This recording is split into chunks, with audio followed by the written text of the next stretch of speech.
તો ખ્યાતિ હોસ્પિટલ કાંડને લઈ અમિત ચાવડાના સરકાર પર પ્રહાર। ખ્યાતિ હોસ્પિટલમાં ભાજપના નેતાઓએ જ પાર્ટનર હોવાનો આરોપ લગાવ્યો। સરકાર યોજનાના લાભાર્થીઓને શ્વેતપત્ર બહાર પાડે તેવું પણ અમિત ચાવડાએ કહ્યું। શ્વેતપત્ર બહાર પડે તો દરેક જિલ્લામાં ચાલતા કૌભાંડ બહાર આવે। શિક્ષણ અને આરોગ્ય સરકારની પ્રાથમિકતા હોવી જોઈએ તેવું પણ અમિત ચાવડાએ કહ્યું।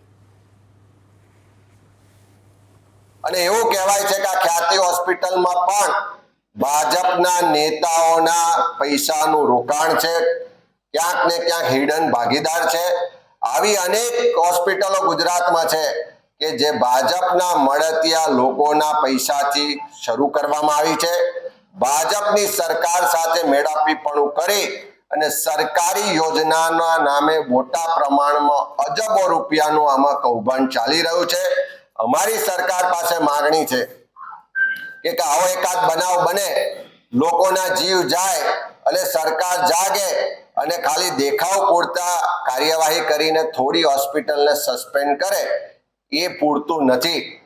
સરકારે આરોગ્ય વિભાગે એક શ્વેતપત્ર બહાર પાડવું જોઈએ કે આ યોજનાઓમાં દરેક જિલ્લામાં કઈ હોસ્પિટલમાં વર્ષ વાઇઝ કઈ ટ્રીટમેન્ટ માટે કેટલા દર્દીઓને લાભ આપવામાં આવ્યો, કેટલી રકમનું ચૂકવણું કરવામાં આવ્યું।